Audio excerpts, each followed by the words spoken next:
On this episode of Open Mic Night of the Living Dead, they're all coming to get you, Rachel. That's right. We're heading into our namesake with 1968's Night of the Living Dead.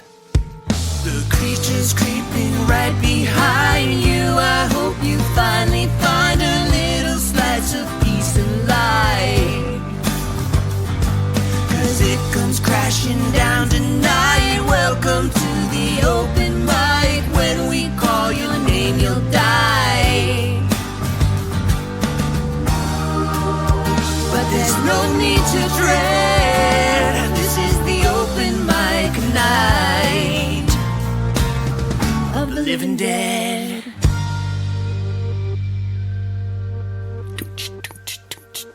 This is our show. It is a podcast about horror movies. Hope you like that. Hello, Rachel. Hello, John. Here we are again. Once again. I'd say that finally we're talking about this movie, but it is only the fourth movie we've covered, so we haven't waited too long, I'd say.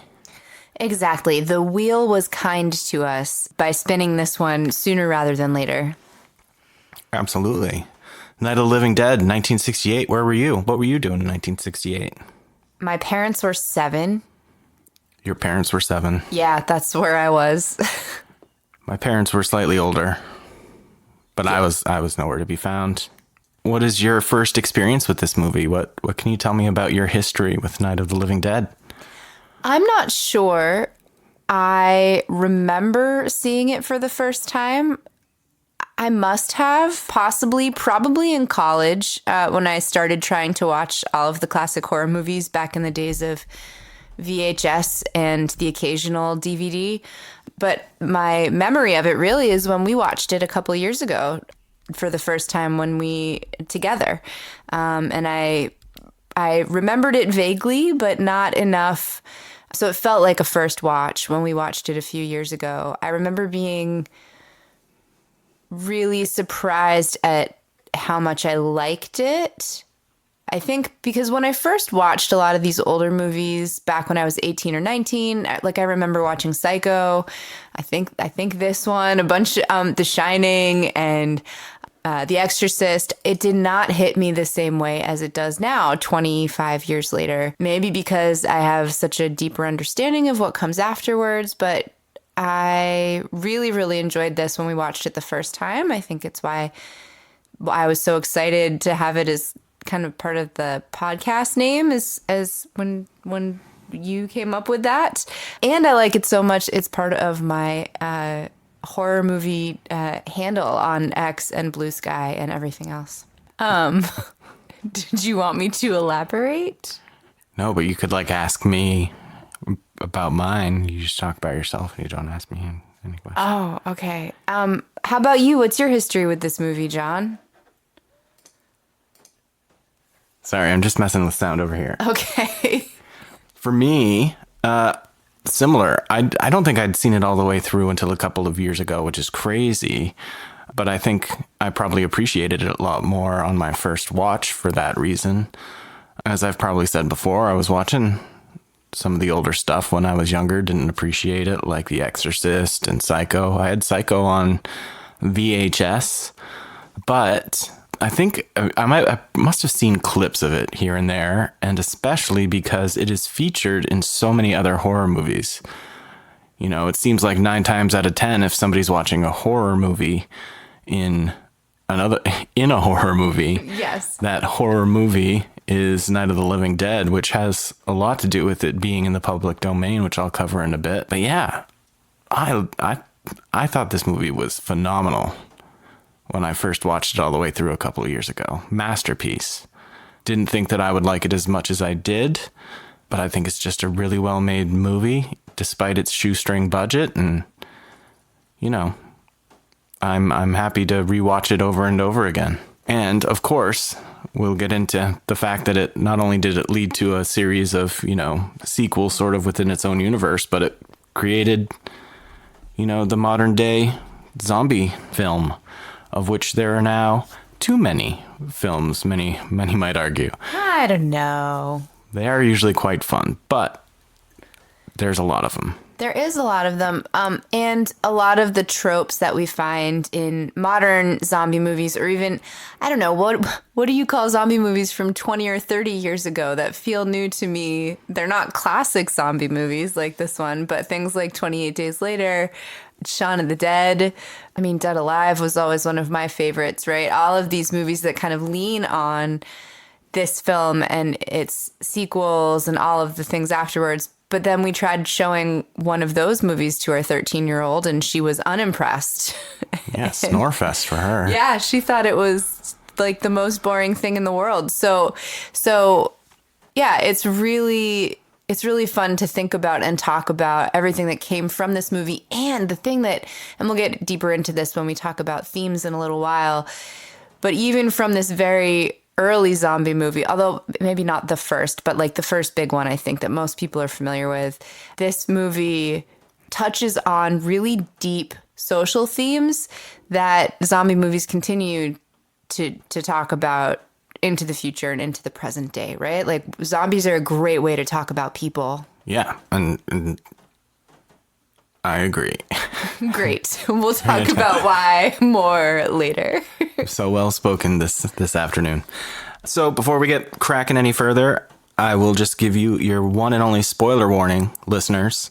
We will be talking about Night of the Living Dead. What happens? That's your spoiler warning. To be honest, if you've not seen this film, get going on it. And really, there's not that much to spoil. If you've seen any movies, people are getting attacked by zombies and they're freaking out. Yep. And people are not great when they're in crises. That also is pretty typical of most zombie movies, I would say. That, yes, we're afraid of the zombies, but also the interaction between the survivors is where a lot of the meat is, so to speak. Meat. There's so much meat. Brains. All right. Well, let's get cracking into right. story time.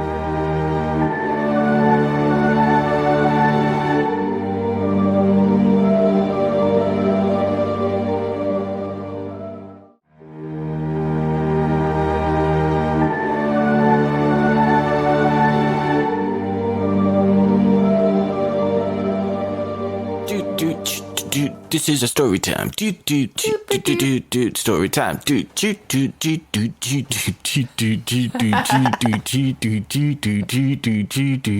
kind of like the Halloween 3 Silver Shamrock theme. Ooh, all of a sudden. Yeah.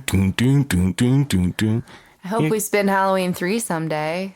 Well, we haven't even spun Halloween 1. I know. Better get cracking, as some people say. Well, so I asked Rachel to bring me her D20. For those of you who aren't in the know, those are the 20-sided dice used for Dungeons and Dragons, among other types of games. Yeah, they are. Correct? Yes. I'm going to roll 3 of them. Okay. I'm going to choose this one, and this one, and this one. And then whatever they add up to, I want you to give me a summary in that many words. What? Yep. That's not fair. Just go with it. Just be tough. You can do this. I believe in you.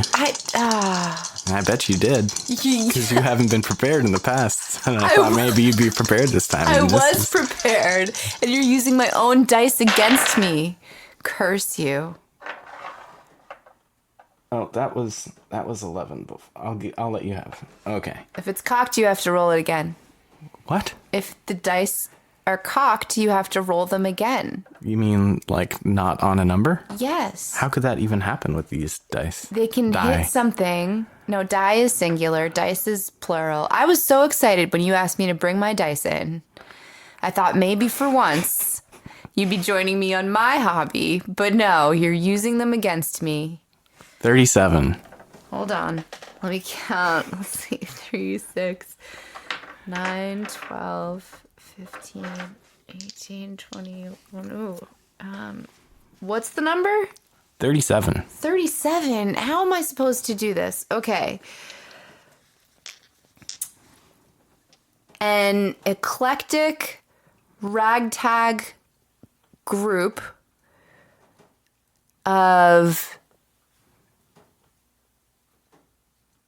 Pennsylvanians from Pennsylvania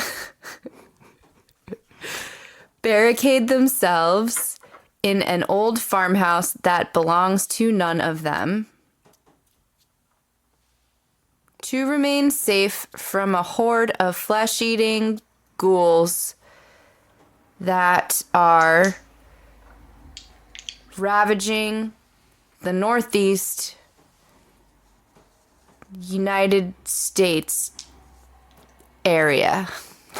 Was that 37? It was. I was trying to keep track and I lost track because then you started slow and then you changed the pace on me and I couldn't. I did. I was trying to insert words into the summary. You. So what was that again? I don't know. You're going to have to play it back. A group of... Forget about it. Yeah, that was cute, though. Keep me off track. Bunch of people trying to survive against oncoming zombie hordes in a house, and things go poorly for them. And of course, famously, this movie never uses the word zombie. Right. It calls it zombies ghouls, but... They do. Can't fool us. We know what they are. So, thank you for that phenomenal 37-word summary. Mm-hmm. What is your rating on our 3-tier rating scale for this film? My rating is, like a lot of these classics, a high 2, maybe a 3. And I couldn't quite decide, if only because if a 3 is a film that we will show anyone and recommend that everybody watch, then I think that probably is a 3, but I think not everybody would want to watch this film. So like, I might not recommend it to everybody just because of that. But if somebody is serious about horror and hasn't seen this movie, like, yes, watch it again. I'll watch it with you and it'll be grand. Yeah, I see what you mean. It would probably be like a tougher watch for our kids at the moment, but I still say it's a 3 easily. Yeah. For me, I would argue almost that this movie, and I'm not like the hugest fanboy. It's not like I'm sitting around going like, I got to watch Night of the Living Dead again. But every time I watch it, I think it's so great. And I would argue it's kind of like the Beatles of not even necessarily zombie movies, but horror movies, like the modern horror movie. I mean, you look at things like Texas Chainsaw and Halloween and all the slasher movies and everything that came after. This strongly influenced it.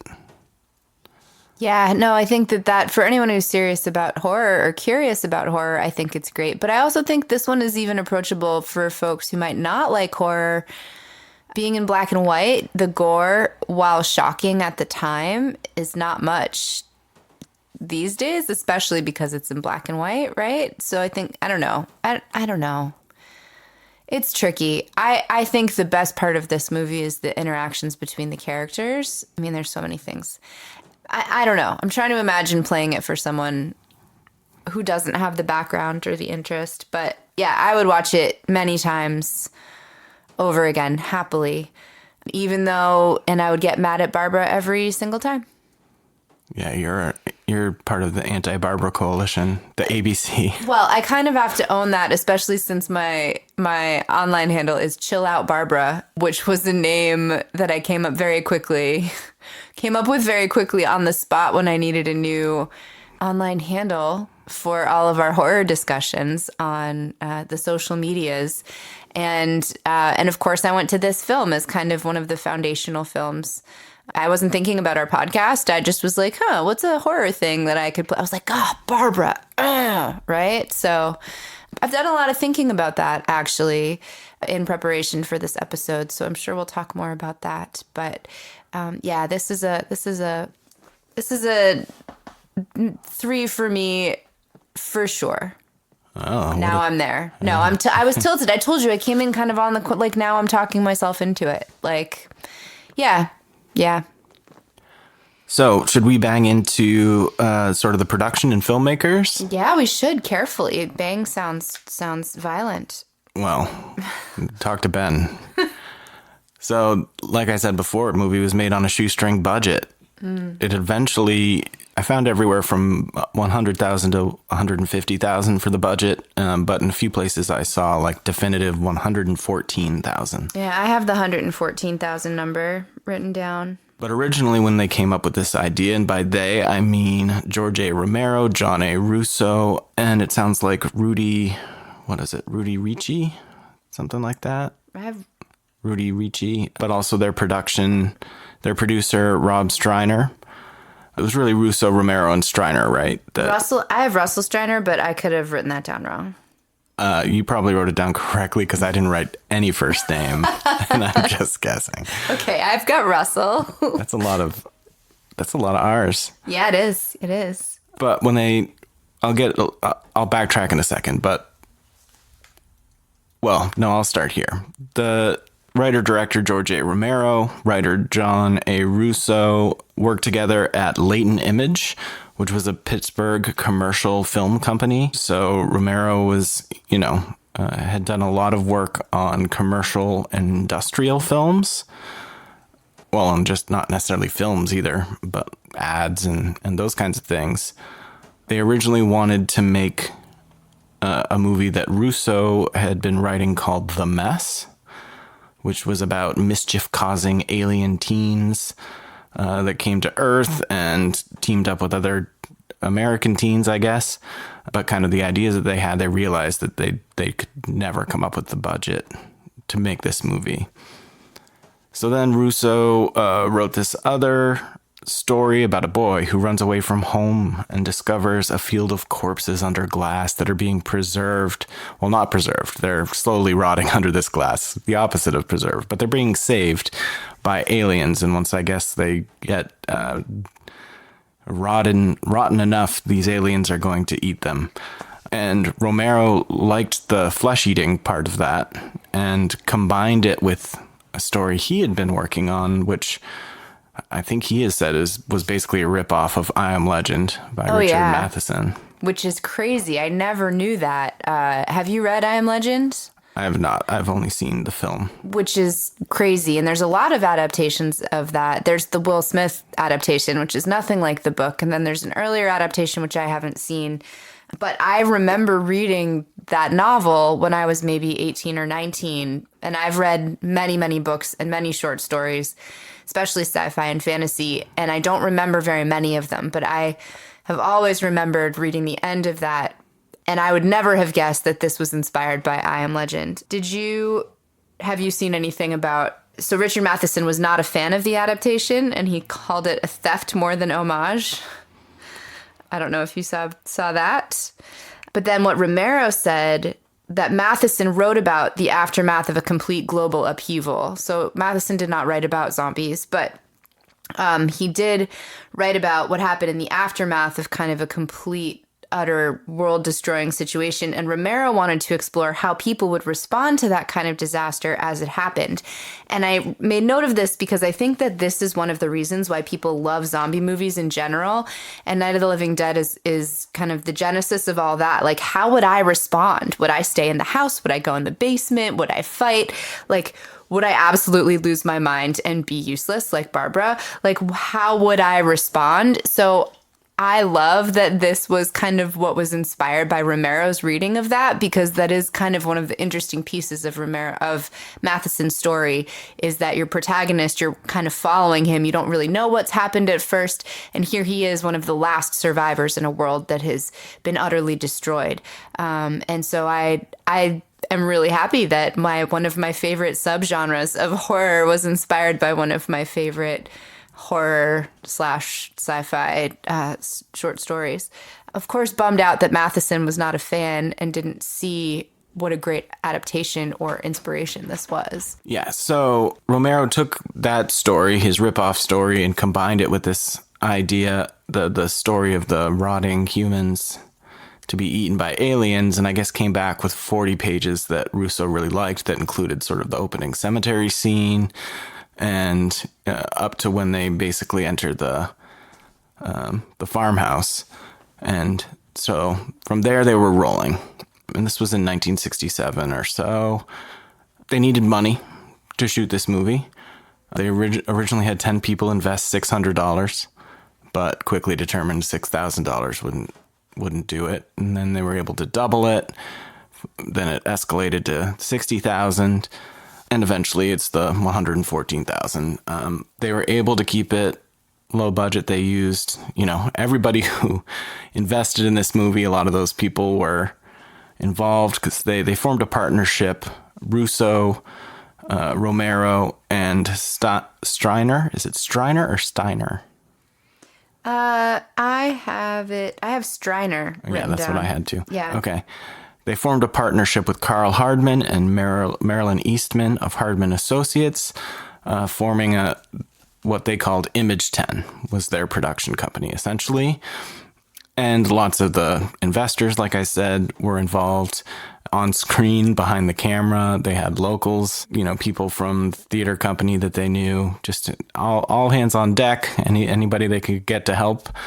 One of the investors owned a meat packing plant and generously donated all the animal organs and innards used in the cannibal scenes.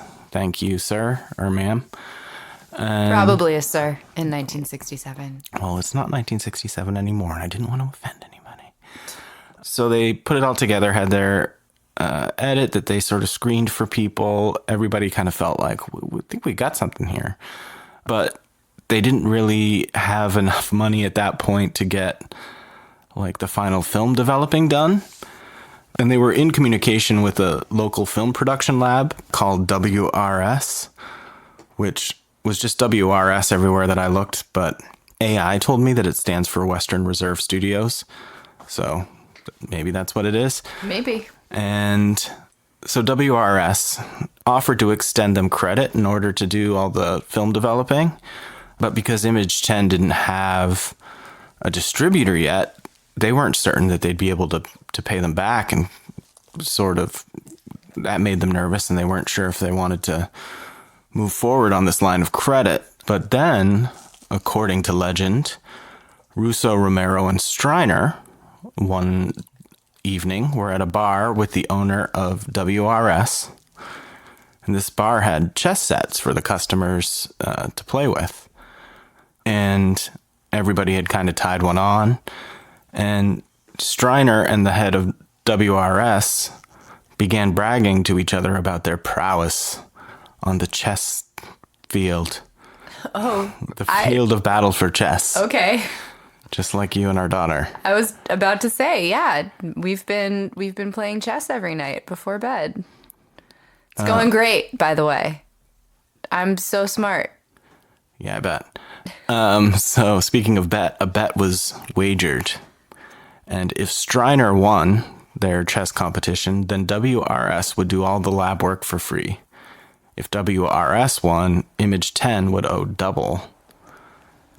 Dude. And they played, I don't know, what the terms of the actual competition was, but it sounds like it took a couple of hours.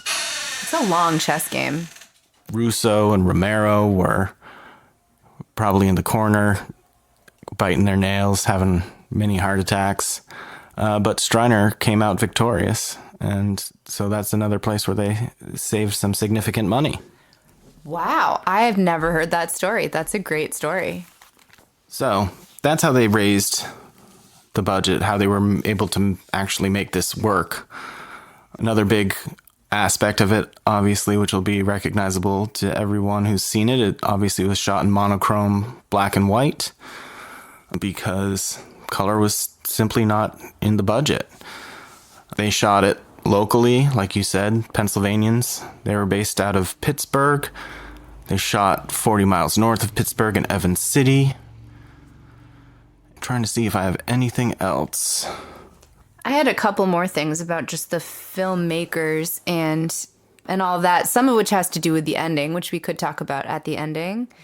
Columbia and American International Pictures declined to distribute the film after requests to soften it and reshoot the final scene were rejected. And Romero has said, none of us wanted to do that, soften or change the ending. We couldn't imagine a happy ending. Everyone wanted a Hollywood ending, but we stuck to our guns.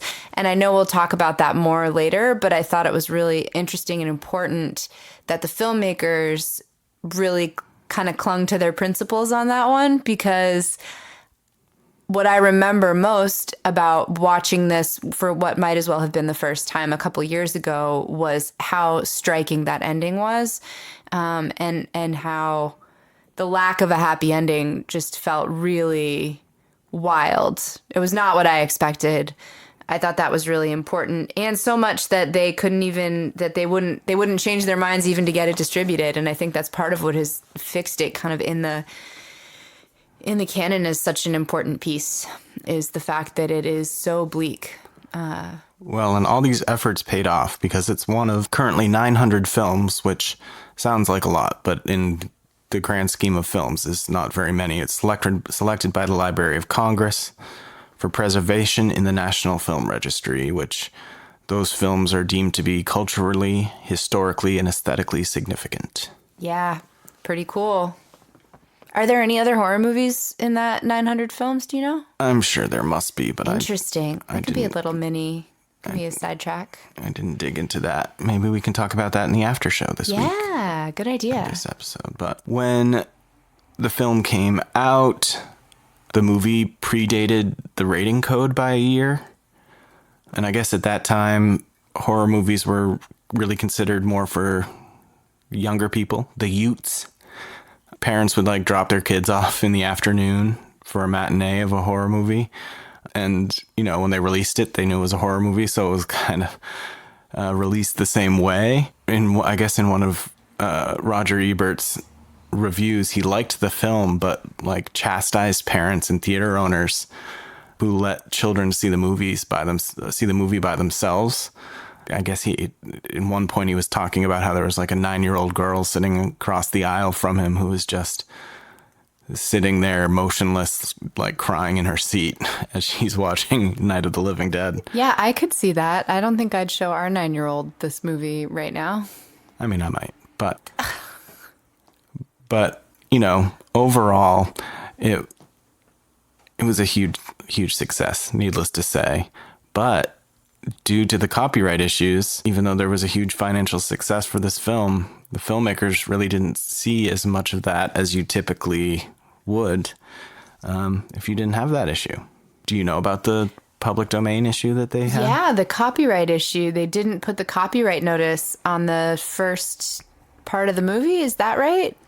Well, do you know what the movie was originally called? Yes, Night of the Flesh Eaters. Yes. So they had Night of the Flesh Eaters. They had the final print of the film, and Night of the Flesh Eaters was the title. So the title card, you know, as they're driving up at the beginning, title card appears over the driving car or whatever, and would have said Night of the Flesh Eaters and had the copyright and everything. And the distributor for this film was Walter Reed Organization. After, like you said, they had taken it to a couple of bigger distributors due to the fact they didn't want to change the ending.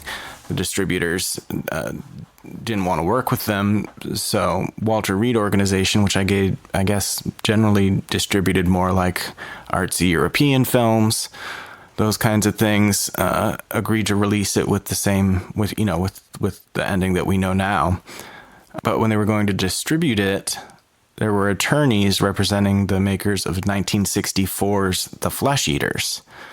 And they threatened a suit over the name. So they were like, we need to change the title because we can't afford that sort of litigation.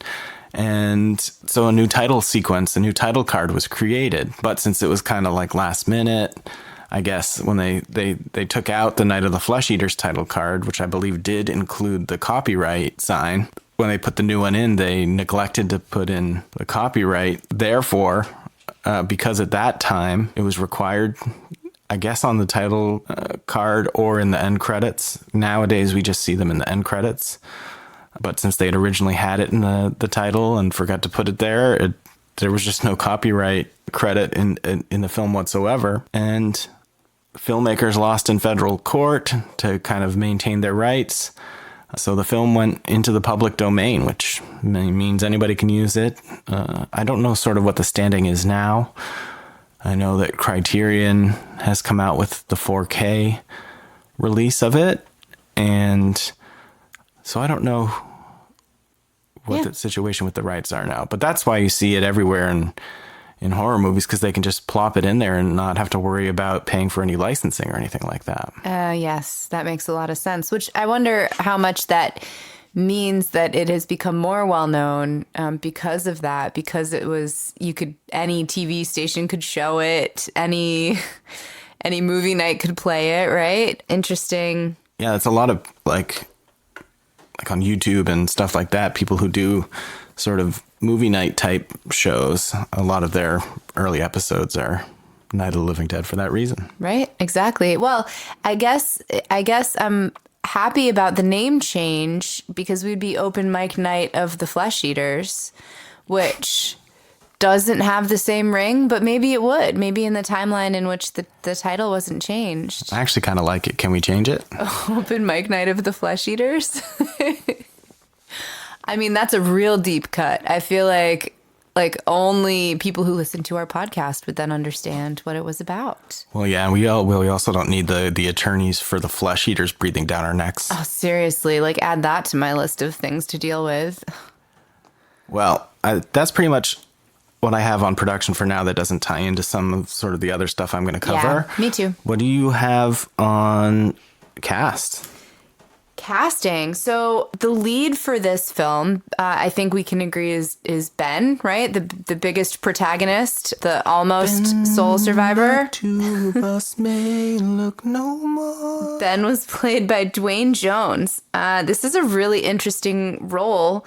The script was written with Ben as a simple truck driver.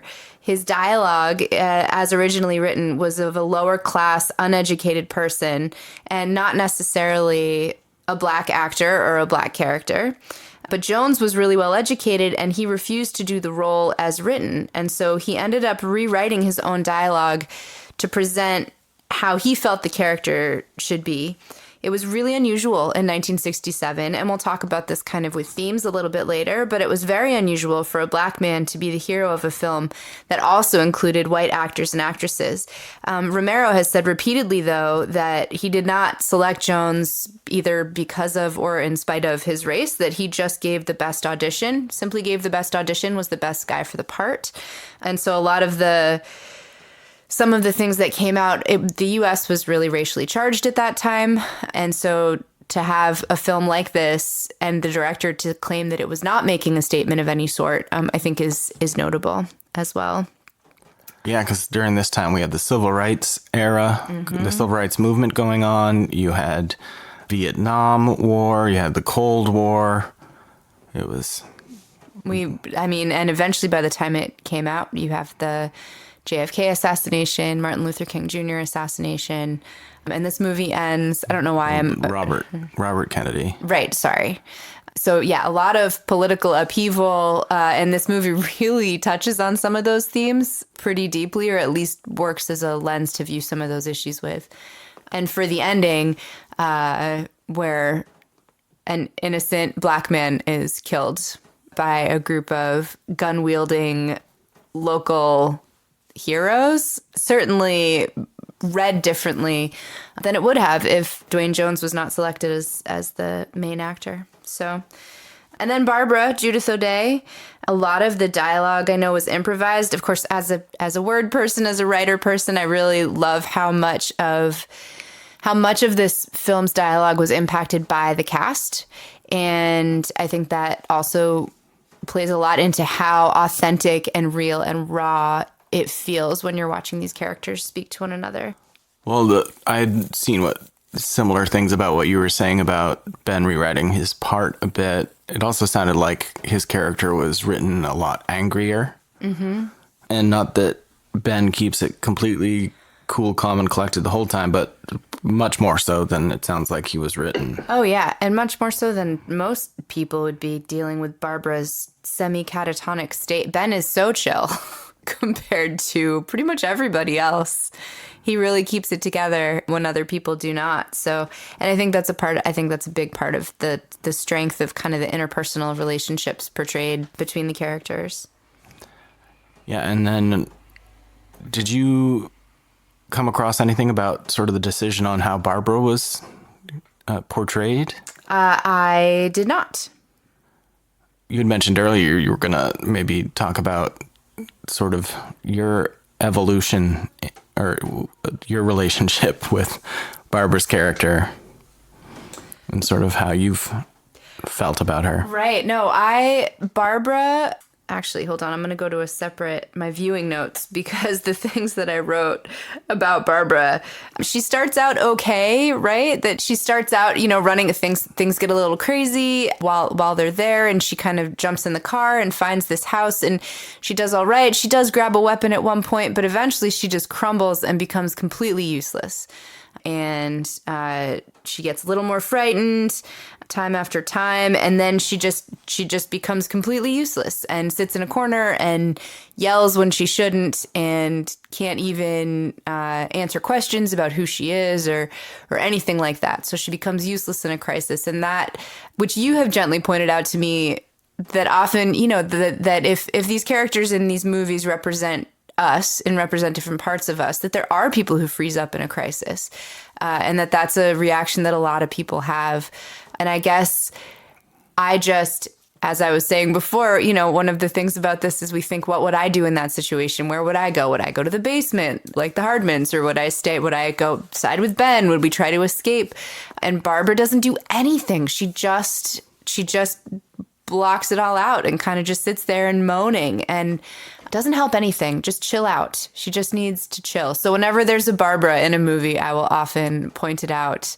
And I suppose I do get a little bit judgmental about that, only because it doesn't help anything, and it often makes the situation worse. Well, but I mean, that's what not only do I tell you that, but when watching, horror movies with the 13-year-old, I often have to point the same thing out, when she's, because I think that it's a very common thing. That's almost a stereotype of a horror viewer, of them being like, why'd you do it that way? That was stupid that they did that. Don't run up the stairs. I think 13-year-old told me that one of her teachers hates horror movies because people don't act realistically. But I would argue it's the opposite. Yeah. I would say that until you're in those situations, you don't know how you're going to act, and you don't know how people that you think you know so well, how they're going to act. And it's easy to sit there and, watch a movie and be like, well, that's not helping. But I mean, you're going to come across people reacting across the gamut of types of reactions that exist. And maybe it's because that is maybe one of my deepest fears, is to react like that in a crisis, that I would freeze up and not be able to do anything. And I don't think that's the case, just knowing myself and how I've reacted in various crises throughout my life. But maybe that's it, is that seeing that part of myself, like, that scares me. Being helpless and not being able to do anything in a situation like that is way scarier to me than deciding to help nail boards to the wall, right? If you do you recommend that I punch you? Oh, yeah. Just slap me. Like, just wake me up. Just tell me to chill out. Chill out, Barbara, is all you have to say. I'll be like, John, this isn't the time for jokes. I meant to look something up about that punch. Did you see anything about it? No, I didn't. It was quite a moment, but Yeah. it gets the job done, I suppose. It wakes her up out of it, for sure. Doesn't it knock her out? And then he puts her on the couch? I think, well, because she was bringing them all to her, right? To them. So, yeah, I think then she lies down on the couch for a while, and then she wakes up and, You say lies down like she had a choice. She is laid. Yeah. She is laid. There's the proper use of the passive here. Yeah, no, I've been trying to have a softer place in my heart for Barbara, some more empathy. And in real life, I'm fairly empathetic and compassionate towards people, whatever response they have in a crisis. But Barbara, man, she could have helped more. She could have, but I guess in this movie, it doesn't matter how you respond. Everyone is screwed. And I do like, you go sometime. First, Helen runs to this house after her brother Barbara. You said Helen. Sorry. Yep. Barbara arrives at this farmhouse after, losing her brother, essentially, at the cemetery. And she's running from these ghouls. And then Ben comes into the scene, and they're there together for a while, trying to figure out the situation. And Ben's trying to get the house boarded up and trying to the best they can in a very unusual situation. But what you don't realize for quite a while is that there are other people in the house. And who are those people in the basement?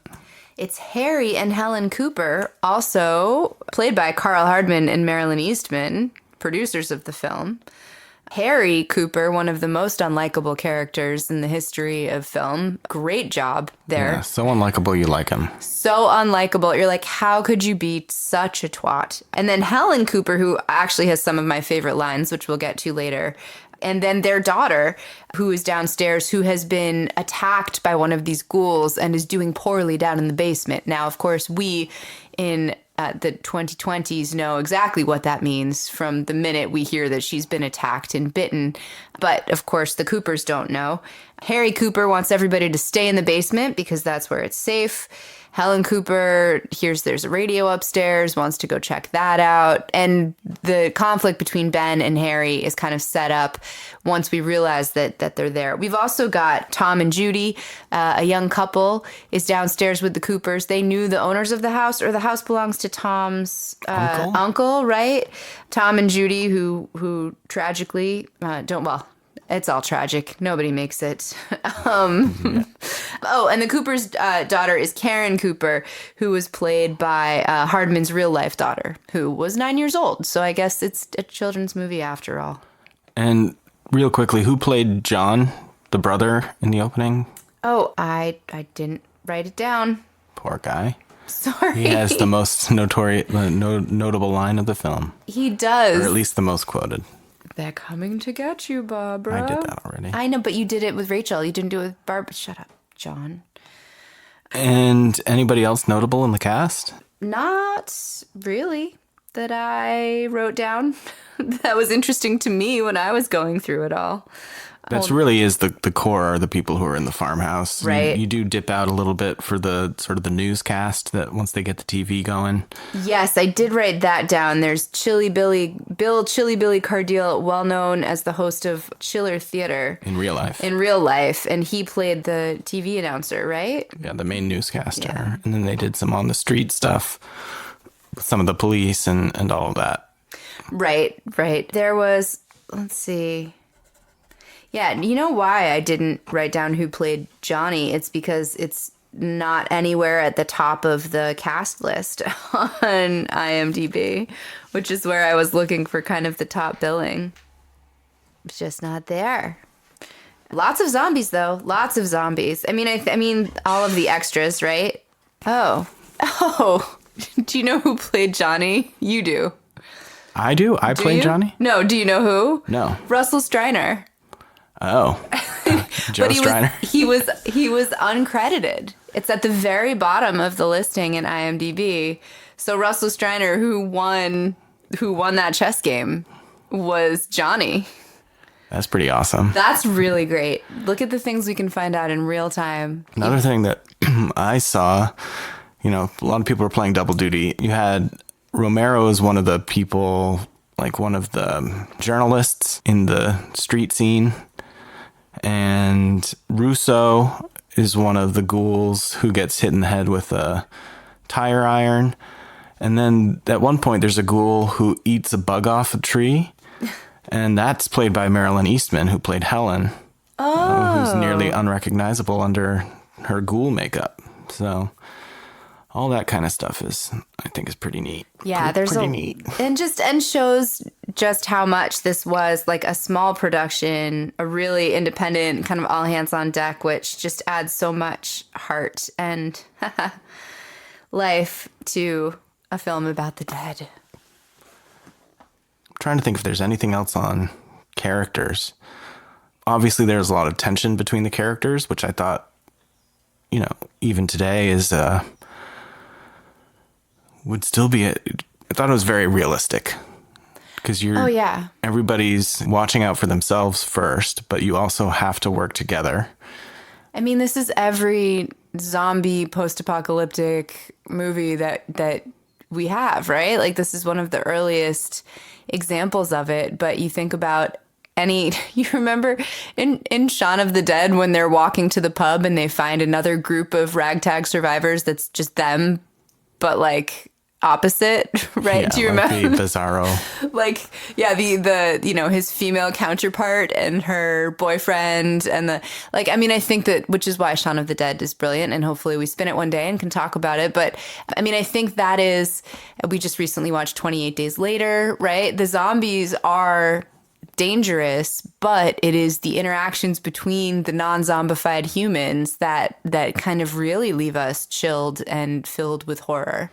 Well, and a great example of this interpersonal tension, I was telling you that the other night, I sort of ran out of time to watch a whole movie, so I decided to watch Trainwreck Poop Cruise, the documentary about the Carnival Cruise Line disaster where people were stranded at sea. There had been like a fire on the ship, and the ship lost power, which means that the toilets were not functional. I won't get into the dirty details, Please don't. The fact of the matter is that it did not take long before people were like grouping off and really sort of everybody for themselves sort of mentality. And it certainly made me think, if things got a little hairy here in the real world, that you got to be careful, because not everybody's going to be as cooperative as you might hope, or as you might want to be. There's going to be a lot of Harrys.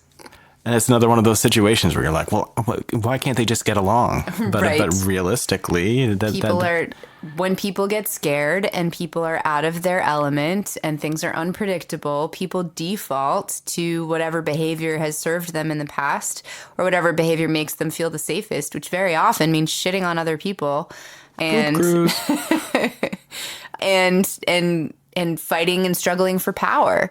Ben does a really good job of keeping his cool in the face of Harry's douchebaggery. I think that, yeah, that is definitely where some of the best lines and interactions come from in this movie, is that interpersonal tension. So do you have a favorite character? Characters. I'm going to say Ben, because you're probably going to say Ben, and I want to say it first. And it seems like a cop-out, but he's just so great.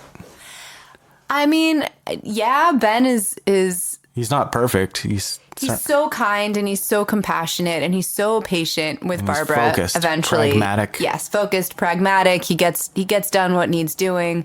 He's a tragic figure, right? That even for all of the work that he does, and he tries so hard to save everybody, and yet he can't. And somehow he survives the night, and yet does not survive the day. He is, yeah, he's probably a favorite, but Helen actually is probably a close second. If I had to pick someone, only because of the way she stands up to her husband. She gets killed by her child, which I feel like is like that. I'd relate to that as the mother of a teen and a preteen. Well, I'll let you lead us. If that's it on characters, I'll let you lead us into some of the themes, which this film is pretty rich with themes. Sure, yeah. So I've identified a few of the themes, and I can go through them and you can kind of stop. But the first one I noticed right at the beginning, kind of a theme of duty and rules, not duty. Get your head out of the gutter. You are the one who brought up the poop cruise. Duty, rules, civilization versus chaos, right? So Barbara's portrayal as a dutiful daughter at the beginning of the film, they're driving. They drove like 3 hours to get to this graveyard to visit because their mom didn't want to come, and then they do that once a year. Like that's crazy. But she's following the rules, but following the rules doesn't help you when the world falls apart. When she faces reality and has to face the fact that the dead have come to life and are trying to kill them, she completely crumbles. So kind of being the dutiful daughter, following the rules of civilization does not help you when chaos comes in.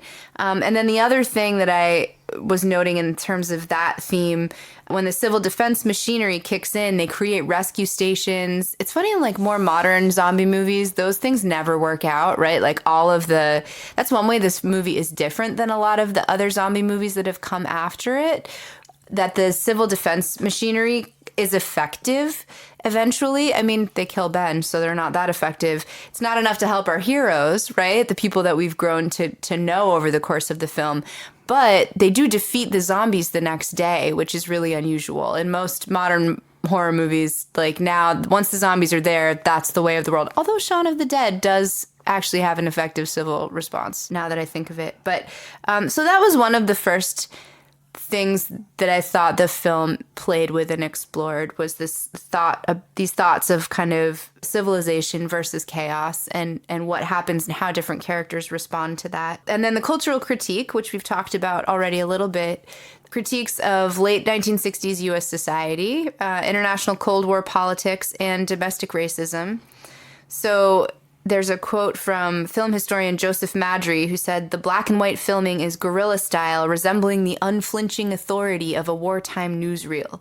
It seems as much like a documentary on the loss of social stability as an exploitation film," which I thought was kind of cool. Also, you know, it was in black and white because they couldn't afford color. So sure, it was like, I think you can also overly read some of these themes into a movie that was just like fun to make, and they were making it on a shoestring budget. Well, and I'll get into some of that with cinematography, but it is, it is easy in hindsight to go back and kind of make those types of analyses. But it is all those, components that kind of create the lightning in a bottle whenever you happen upon a lightning in the bottle situation. So I do think that it is important to note, even if it's, it was done for one reason and had the effect of something else, similar to the having Ben be a black character. Right, which wasn't part of the plan, but yet introduced a whole bunch of things I have notes on in the next up. Cannibalism and flesh eating in the late 1960s as a critique of American capitalism, which I think is explored a lot more in some of the later films in this series. Day of the Dead, right? Wait, hold on.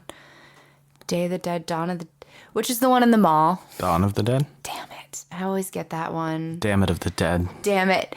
So there's a lot more kind of American consumerism, which I remember watching that one when in my early 20s maybe, and really noticing that. But I think, the fact that zombies and the living dead representing kind of the mindless consumer, the mindless American consumer, the eating of one another, that American capitalism, and I think today, 50 years later, certainly continues to hold true. Have you ever eaten humans? I haven't eaten human, no. Would you? Would I? In the right circumstance? Probably. What's the right circumstance? I don't know, like you're on a mountainside and you don't have any other food and you're going to die, like that movie. What if you were at like a posh restaurant and they were just like, we have just a tiny little, we call it a man bite. Yeah. A little man bite prepared perfectly. I mean, I'd have to know how it was sourced. You know what I'm saying? Like ethically sourced. I feel like that would be really important. Free range. Did this person agree to be eaten? Yeah, no, that's definitely like an in case of emergency kind of thing.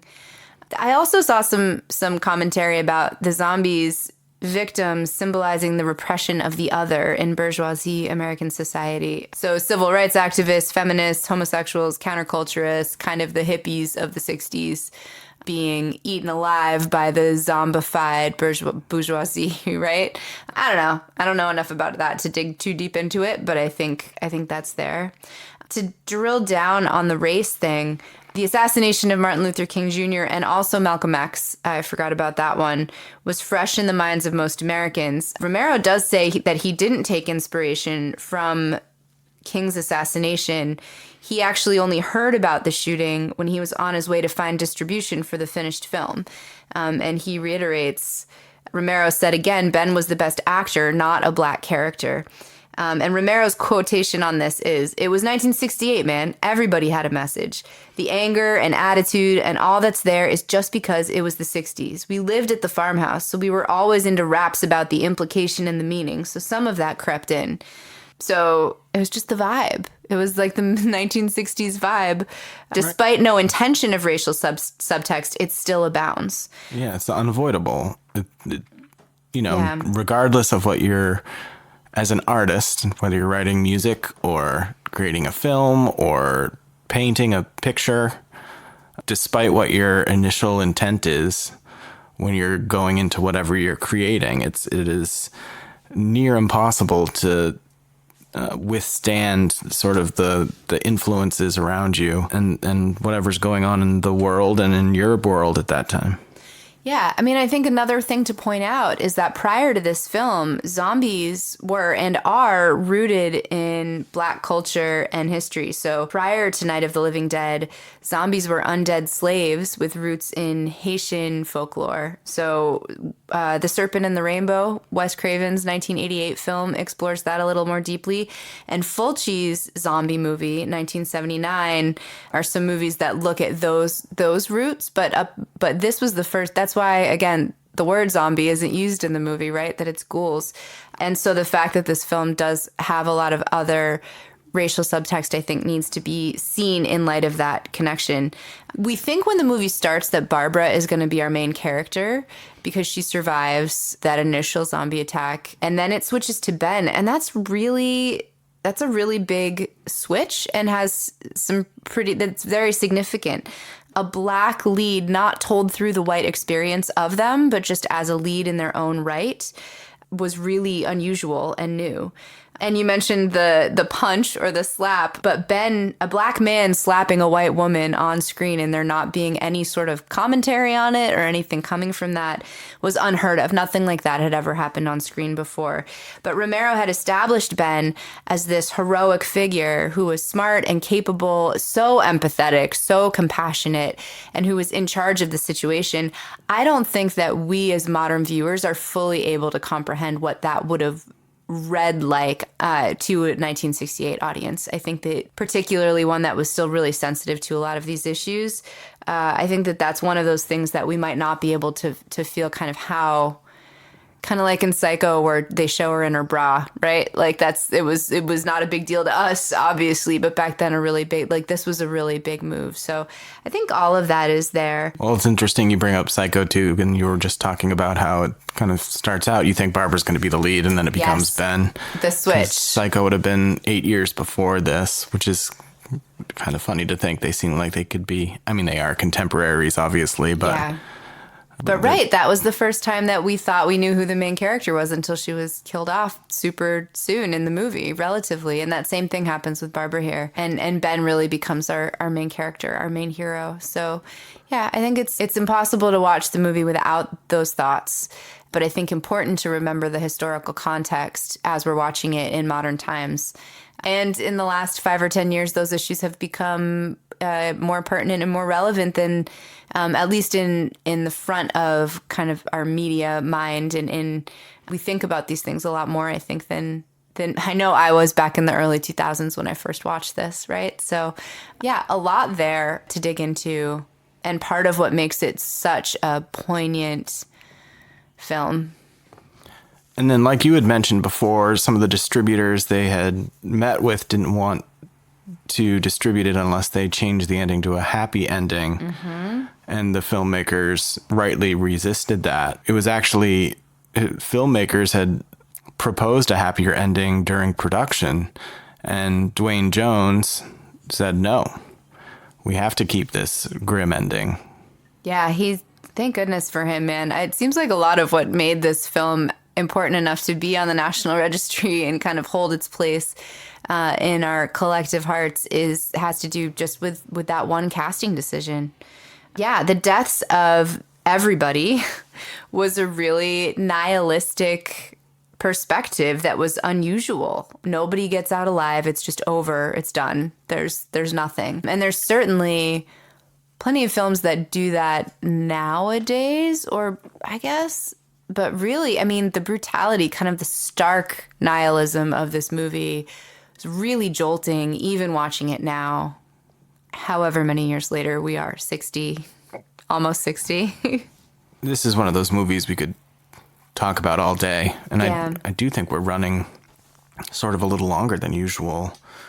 I could be wrong about that. I don't really keep track of that. Well, that's most of what I had kind of. I do for themes. I mean, I could talk about the women in the film and how they're each portrayed and the roles that they take, but I think we've covered most of that. I do have though my favorite quotes, and I have two of them. Are we there? Give it to me, for sure. So, and they're both about Harry, but not spoken by him. The first one is from Ben, where he says, "It is tough for the poor kid that her old man is so stupid."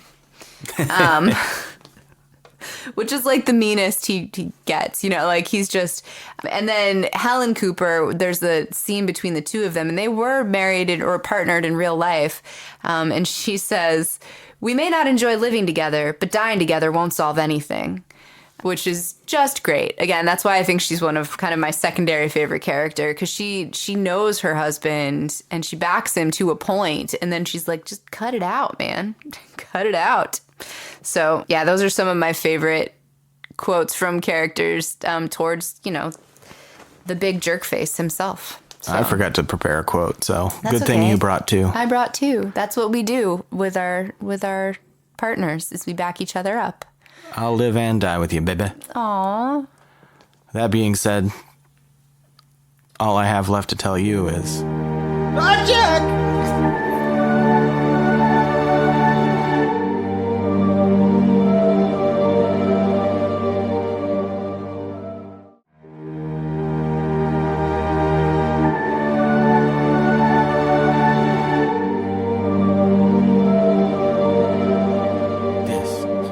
Vibe check. It's the part of the show where we do the vibes. It's the things that, like the cinematography, the sound, the music, all the things. Yeah, vibe check. That's a new sound effect I'm working on. That's great. All right. So cinematography. Again, so we're looking at this through a lens of the low budget. Romero was the crucial contributor. Even on IMDb, he's the only person listed as the cinematographer, even though he's uncredited in the film in that role. It sounds like he collaborated with the cinematographer George Cosana to sort of craft the film's visuals. Again, Romero had a background in commercial and industrial filmmaking, which is, not necessarily a typical background for a filmmaker. So that really contributed to the vibe that he created. And he really had a sort of pragmatic approach to filmmaking. The film was shot on 35 millimeter film, which is a good thing. A lot of people thought it was shot on 16 millimeter. And of course, they ran into the problem after it came out and VHS became a thing. Everybody who could make VHS kind of just printed it, and for a long time it was hard to find a good looking print of the film. But luckily when DVDs came along, it got remastered and that sort of thing. It has the grainy texture, which combined with the naturalistic sound design sort of created this primal aesthetic sort of that you were mentioning before. I guess Romero drew from rich traditions of film noir, and German expressionism. I myself don't know much about German expressionism. I'll look into it. Don't at me. But just going based on sort of the history that I read about. Again, as we had said, the black and white was more of a necessity than a direct intention. But you had this high contrast black and white aesthetic, which caused sort of contributed to the existential dread. And like you were saying, it almost gave a documentary style cinematography at times that was reminiscent of the grainy television news footage of war and protest that was going on during the 60s when this movie came out. In terms of the camera movement, it was fun. What were we watching last night? We watched Synchronic. Synchronic last night, yeah. And, all of a sudden there was a handheld shot and I was like, chaos is coming. But there were, Romero really skillfully used a combination of handheld shots, panning shots, and static shots. The handheld shots were used especially in the moments of chaos and gave a voyeuristic quality to the film, sort of immersing you in the emergency at that moment. But those were contrasted by slow panning shots and, odd angles to build suspense in the quieter scenes. Really, really lends to the creepy, lurking menace that you feel, that really brings you into the sort of the mindset of what the characters are experiencing. And then you have static shots in moments of dread, which emphasize the characters, their imprisonment. One thing that I found as I was looking at stuff for this was that it was also visually influenced by Golden Age horror comics, specifically EC comics, featuring brutal deaths and reanimated corpses.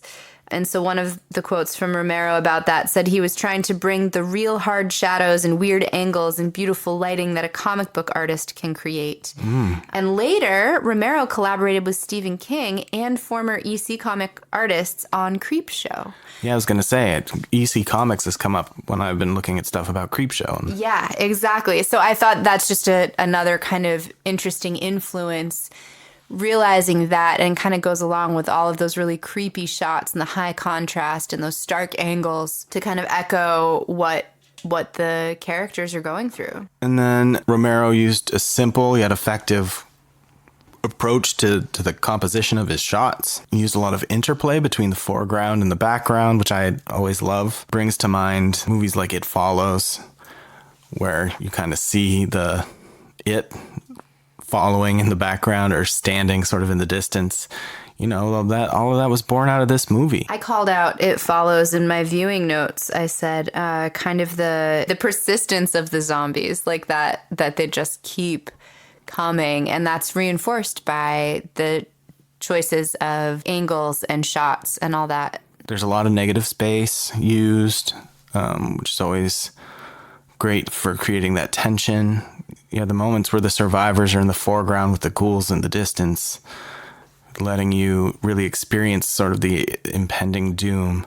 A lot of use of shadows, in contrast to what we talked about in our Scream episode, where everything was kind of overlit and no shadows. This kind of has that classic horror vibe where there's the contrast of light and shadows, which really heightens the atmosphere and the feeling of doom. It creates an oppressive tone, the lighting. And they used like harsh directional lights at times to cast these elongated shadows. They use those with the ghouls to give them, their sinister presence, to amplify the tension in the farmhouse. They used a lot of natural light at times in the outdoor scenes, and they used a lot of practical lighting indoors with the lamps and the flashlights, giving that authentic feel back to that sort of documentary style vibe that was created, which really kind of ties the viewer to the characters. Oh man, I know that this isn't the movie we're talking about, but we did just rewatch 28 Days Later, and hopefully we'll eventually spin that and we can do a whole episode on that. But I'm just thinking, 28 Days Later is another one of those kind of foundational films that changed things for the next 20 or 30 years, but also using the cinematography and choosing, like natural lighting and all that kind of stuff to make you feel like you're really there. Because it was just I just hadn't seen it for a while. And so remembering that, really drawing on this tradition from Night of the Living Dead, the documentary style, making you feel like you're there. Ugh.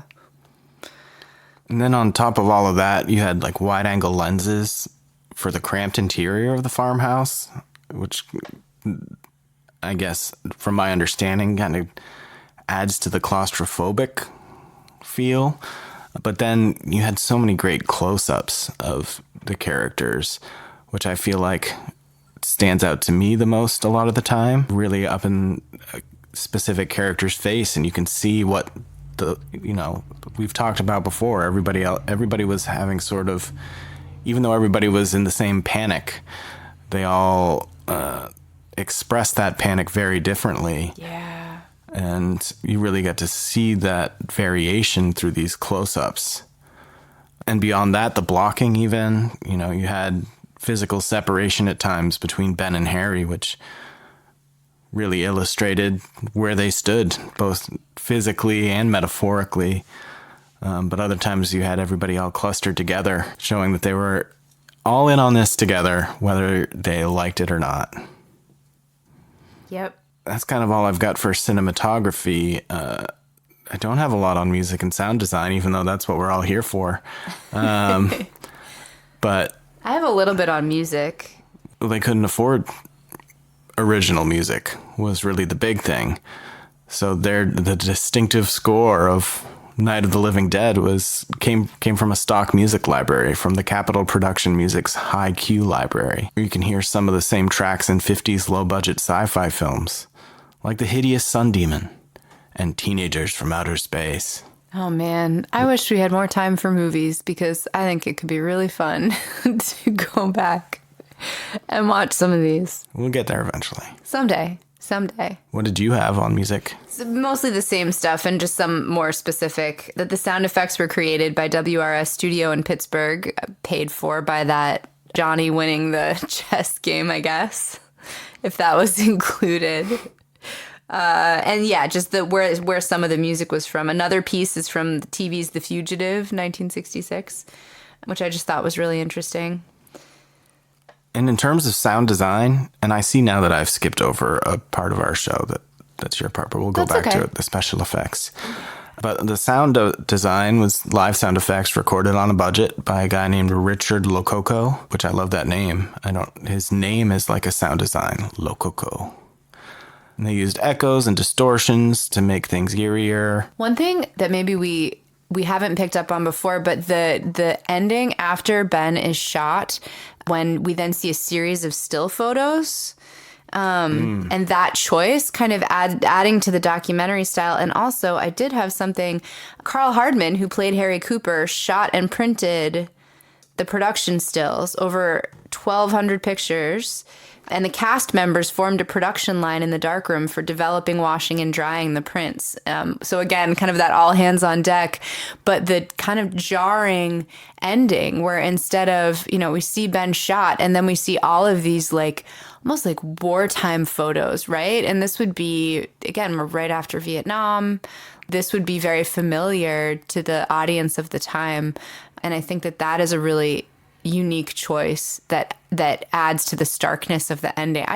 You feel so gutted at the end of this, even when you know what's coming, and having just pictures of the bodies, and especially Ben, our hero, who we all thought like, oh my gosh, against all odds, he made it. And then no, he didn't. So. Well, and again, it's pretty limited in this movie, but talk to me about sort of the gore, the special effects. Yeah, there's not a lot. The blood was chocolate syrup.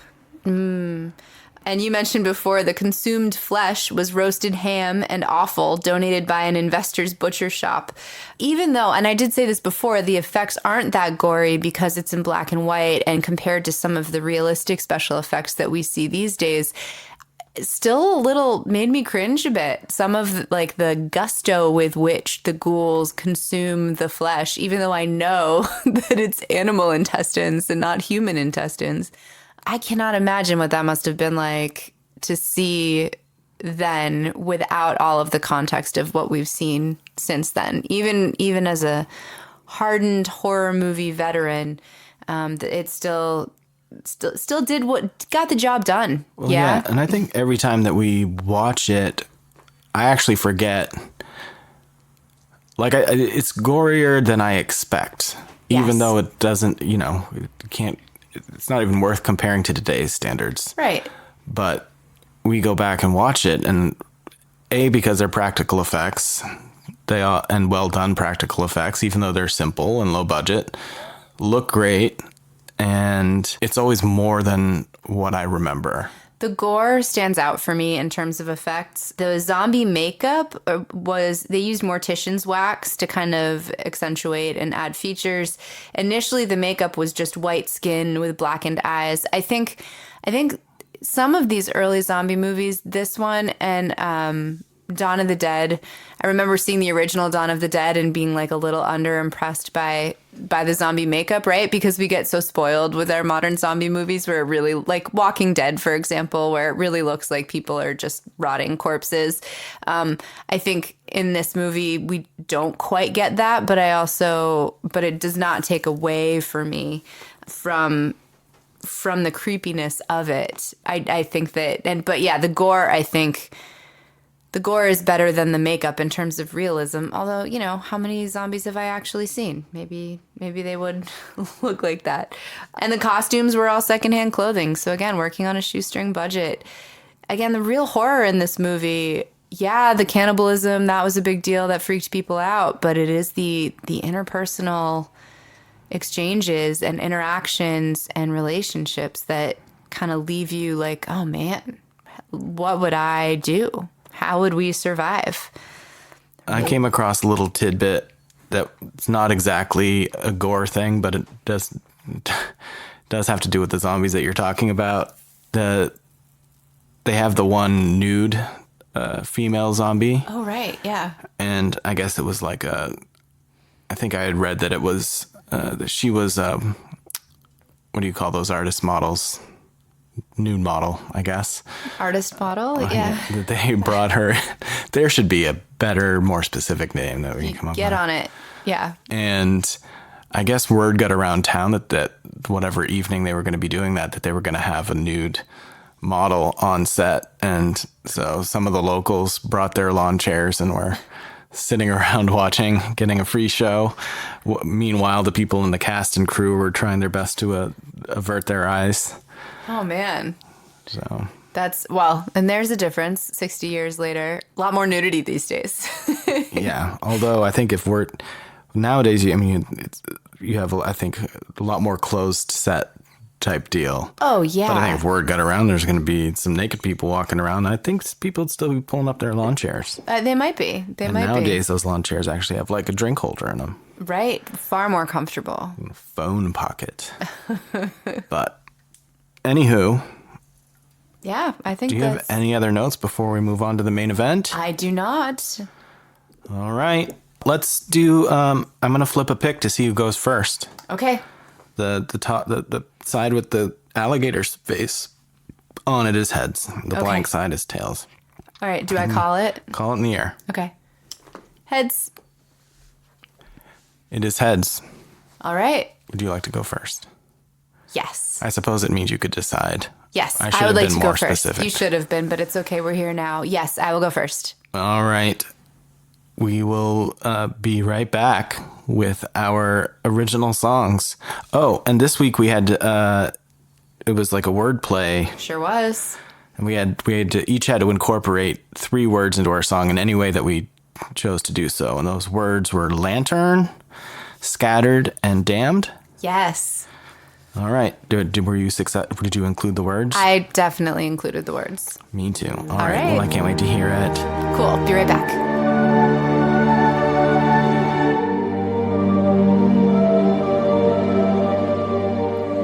Okay. We're set up. I like this new setup, by the way.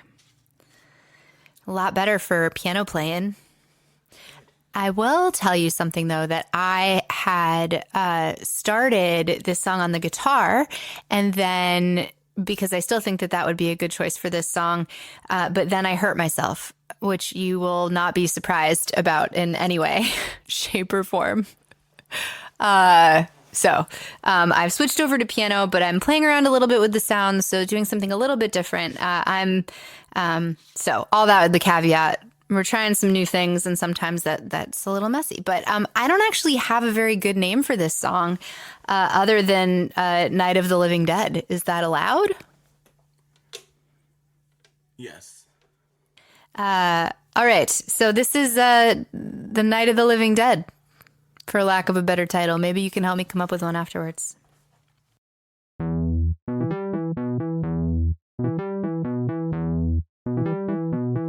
Just a quiet evening stroll, son and daughter dutiful. Misplaced prayers won't get you far. Great job running for that car. Searching for the safest place. In the distance there's the face of someone who we all know should be buried down below. And we've got one last night to keep ourselves alive. Now see the scattered souls arise, the night of the living dead.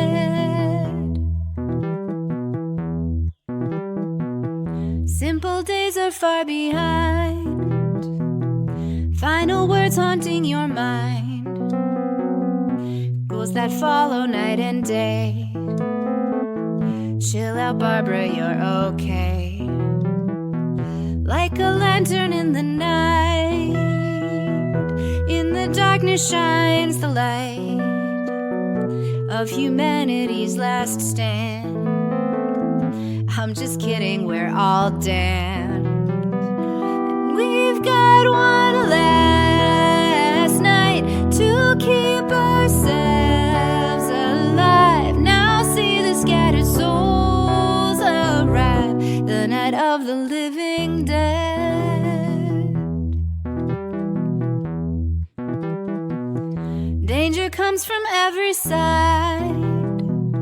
Seems we might just turn the tide, till bad luck and human pride send us all to our demise. Fleeting hope, a hero's dream. He might survive, or so it seems, until we learn just one last thing: the good guys don't always win.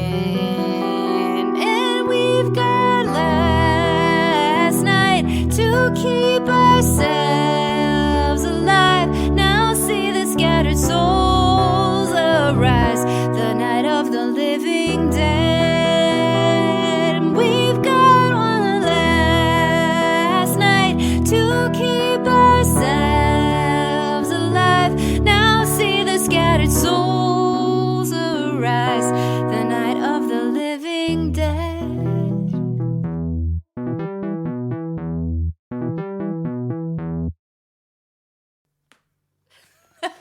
Woo! Almost made it without any major strokes, but that's okay. You get the picture.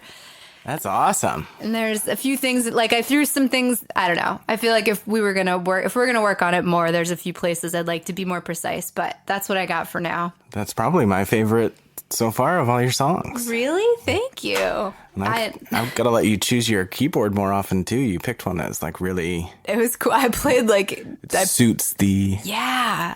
I usually don't like choosing it. I don't like having choices with that kind of stuff, because then I just never know if it's the right one or if it's going to fit. But that one seemed like it fit pretty well.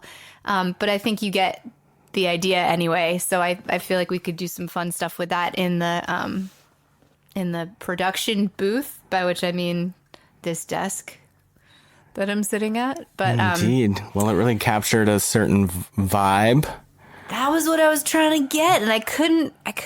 This one was a tough one. This one was like pulling teeth. Sometimes songs are just like when all your teeth fall out by themselves, and sometimes you really have to yank. I've had those dreams. That's how I think about writing songs. So yeah, I was pretty pleased with that one, but it was a tough one. It took some digging.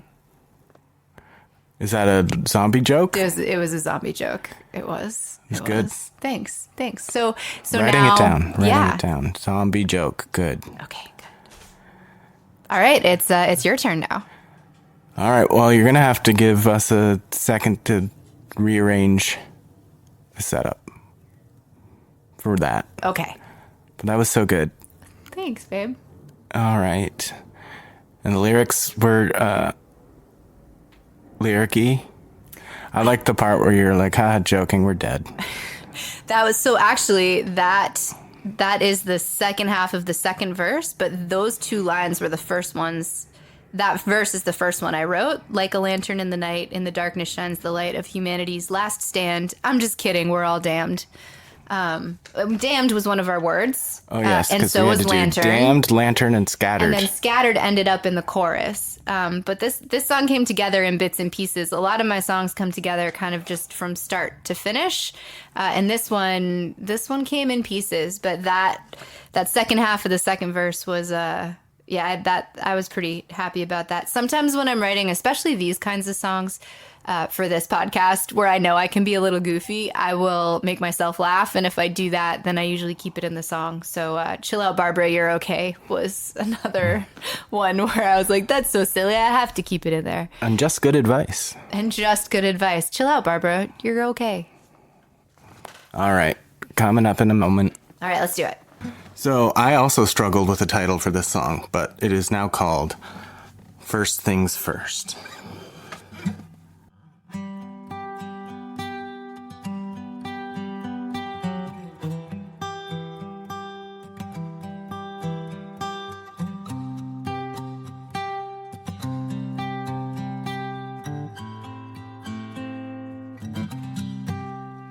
Stand back from the door, I'm gonna board it. You heard on the news what they reported.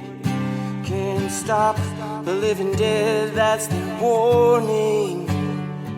I guess if you damn be damned. Can't stand for all this shit, just gotta do it. Time is now, grab a match, light a fluid. Come now, fill the truck, we'll get through this. I can't come up with a better plan. But first things first, before it gets worse, I'ma turn this old chair into a lantern, in the hopes that it will leave them all scattered. 'Cause there's no way we're gonna last here. Slowly moving in on us fast, dear. Well, give up if you don't think you can take it. And my regards to your family in the basement. Meanwhile, we'll be here, we've gotta face it. It's beginning to become our last stand. But first things first, before it gets worse, I'ma turn this old chair into a lantern, in the hopes that it will leave them all scattered. 'Cause there's no way we're gonna last here. And they're slowly moving in on us fast here. Oh, oh, they're creeping slowly to eat us alive. But we're just sitting ducks and nearly all out of time. If there was a meaning to life, well, I couldn't find it. So I'ma turn this old chair into a lantern, in the hopes it will leave them all scattered. There's no way we're getting out of here.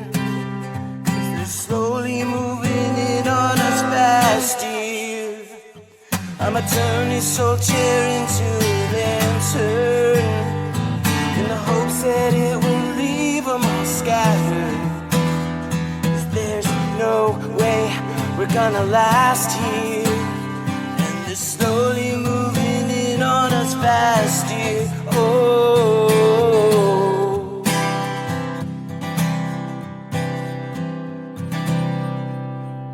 stand back from the door, I'm gonna board it. You heard on the news what they reported.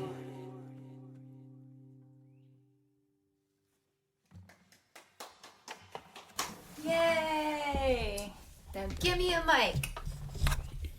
I really liked that. I love your guitar playing so much. Man, and you get all those little notes in there. I think it's cool that you used Lantern and Scattered in the chorus. I rhymed them. Take that, Eminem. Just kidding, Eminem. That's why I rhyme like that. No, don't upset him. He gets. I know. I don't. Well, this song probably be good for our podcast. I guess negative attention is good attention, right? I really like the line. They're slowly coming fast here. Is that what it was? Slowly moving in on us fast. Slowly moving in on us fast. Oh, just the slowly moving in on us fast I thought was cool. I smiled even more than I was already smiling when that line came along.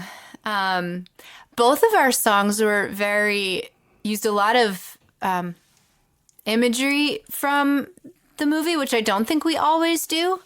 I mean, I know that when I was writing my song, that was really big on my mind, and that was what took me so long with it, was trying to just capture kind of the feeling. And I think your song does the same thing, just that instantly kind of like remembering Ben putting the boards up on the doors.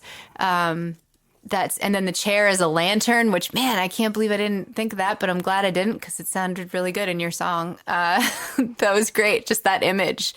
Probably make a pretty cool album cover, like a burning chair. Right? Oh, yeah. Yeah, nice work. Look at us. Thank you. I had it a lot better before I played it for you, but I guess that's how it usually goes. That's always the way. I was playing It's So Good for the Cats earlier, my song. It sounded so good. So good. Well, fantastic.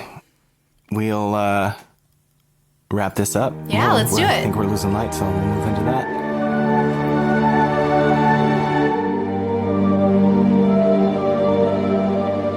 All right, we're losing light. It's time to wrap this show up. It's been a fun week. Yeah, a lot of always goes deeper than I expect it to, but there's just so much, especially with something with this rich of a history, and that's influenced so many other great movies. Well, should I spin for the next movie? Yes, let's do. We're not doing sequels yet, right? No, we're getting close to adding that to the wheel. I was gonna say, because there's so many that I look forward to at this point. Of course, our next episode is going to be the after show for this. If you've not been tuning in for those, we've been having a lot of fun recently.